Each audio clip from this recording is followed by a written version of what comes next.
Hello my dear friends. आज की कहानी विक्रम और बेताल की है। चलिए कहानी शुरू करते हैं। कई प्रयासों के बाद राजा विक्रमादित्य ने एक बार फिर बेताल को पकड़ लिया। वह उसे जब योगी के पास ले जाने लगे तो बेताल ने नई कहानी शुरू कर दी। बेताल ने नई कहानी सुनाते हुए कहा, एक समय की बात है, धर्मपुर नाम के नगर में गंधर्व सेन नाम का एक युवक रहता था। गंधर्व सेन की कद काठी बहुत आकर्षक थी। यही कारण था कि कई लड़कियां उससे विवाह करना चाहती थीं, लेकिन गंधर्व सेन को उनमें से एक भी लड़की पसंद नहीं थी। ब्राह्मण पुत्र गंधर्व सेन जब अपने घोड़े पर सवार होकर नगर में निकलता था तो सारी लड़कियां उसे देखती रह जाती थीं। गंधर्व सेन किसी की तरफ नहीं देखता और तेज गति से नगर को पार करके रोजाना एक मंदिर की ओर निकल जाता था। यह मंदिर काली देवी का मंदिर था। गंधर्व सेन काली माँ का बहुत बड़ा भक्त था। वो हर दिन काली माँ की पूजा किया करता था। एक दिन जब वो मंदिर से लौट रहा था तो उसने नदी के किनारे एक धोबी की लड़की को कपड़े धोते हुए देखा। वह लड़की गंधर्व सेन को बहुत सुंदर लगी। गंधर्व सेन को उस लड़की से प्यार हो गया और वो दिन रात उसी के बारे में सोचने लगा। उसे लड़की से बात करने का कोई रास्ता नहीं सूझता। एक दिन उसने काली माँ के मंदिर में पूजा करते हुए ये प्रतिज्ञा ली कि अगर वो लड़की उसकी हो गई तो वो काली माँ के चरणों में अपना शीश चढ़ा देगा। गंधर्व सेन खाना पीना भूल चुका था। वो दिन रात उसी लड़की के बारे में सोचता रहता। इसका परिणाम ये हुआ कि गंधर्व सेन बीमार हो गया। गंधर्व सेन की बीमारी की खबर सुनकर उसका सबसे अच्छा मित्र देवदत्त उससे मिलने आया। अपने परम मित्र को बिस्तर पे पड़ा देख देवदत्त ने उसकी उदासी का कारण पूछा। गंधर्व सेन ने देवदत्त को अपना हाल सुनाया और बोला कि उस लड़की से अगर मेरा विवाह नहीं हुआ तो मैं मर जाऊंगा। देवदत्त अपने मित्र से बहुत प्यार करता था, इसलिए उसने लड़की को ढूंढने की ठानी। देवदत्त उस लड़की को खोजने में सफल हुआ। देवदत्त ने उस लड़की के पिता से कहा कि अपनी बेटी की शादी गंधर्व सेन से करा दें। लड़की के पिता ने सारी स्थिति का जायजा लिया और अपनी बेटी का विवाह गंधर्व सेन से करा दिया। शादी को 5 दिन बीत गए और गंधर्व सेन उस प्रतिज्ञा को भूल चुका था जो उसने काली मंदिर में ली थी। एक दिन सपने में गंधर्व सेन को अपनी छाया दिखाई देती है।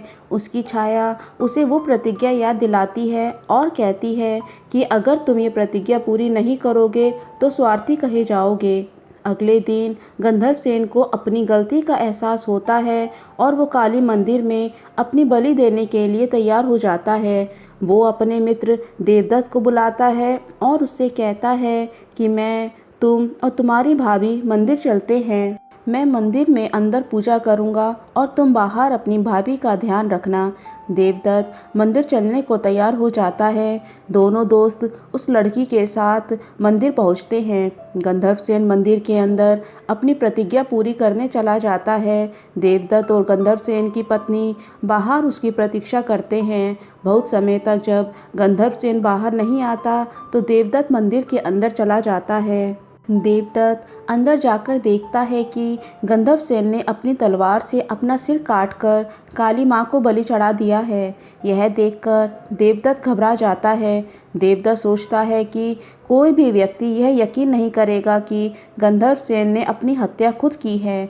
सब ये सोचेंगे कि देवदत्त ने अपने मित्र को मारा है ताकि वो उसकी पत्नी से विवाह कर सके। इस आरोप से बचने के लिए देवदत्त ने गंधर्व सेन की तलवार से अपना सिर भी काट लिया। थोड़े समय बाद गंधर्व सेन की पत्नी अपने पति और उसके मित्र देवदत्त को खोजने मंदिर आई। वहां दोनों मित्रों की लाश देखकर वो डर गई। उसने सोचा कि लोग उन दोनों की हत्या का आरोप मेरे ऊपर लगाएंगे। इस लांछन से अच्छा है कि मैं भी मर जाऊं। जैसे ही उस लड़की ने सिर काटने के लिए तलवार उठाई, वैसे ही वहां माँ काली प्रकट हुई। माँ काली ने कहा, पुत्री, मैं तुमसे प्रसन्न हूँ। बोलो, क्या वरदान मांगती हो? लड़की ने कहा, आप इन दोनों को जीवित कर दीजिए। काली माँ बोली, तुम इन दोनों के सिर इनके धड़ों पर रखोगी तो ये जीवित हो जाएंगे। लड़की ने ऐसा ही किया, लेकिन उससे सिर रखने में गलती हो गई। उसने गंधर्वसेन का सिर देवदत्त और देवदत्त का सिर गंधर्वसेन के धड़ पर लगा दिया। दोनों मित्र जीवित होकर उस लड़की के लिए लड़ने लगे। इतनी कहानी सुनाकर बेताल ने विक्रमादित्य से कहा, राजन, अब तुम ही बताओ कि उस लड़की का पति कौन है। विक्रमादित्य को जवाब मालूम था। अगर वो चुप रहते तो बेताल उनका सिर धड़ से अलग कर देता। इसलिए विक्रमादित्य बोले, व्यक्ति की पहचान उसके चेहरे से होती है, इसलिए देवदत्त उस लड़की का पति होगा, क्योंकि उसके धड़ पर गंधर्वसेन का मस्तिष्क वाला हिस्सा लगा है।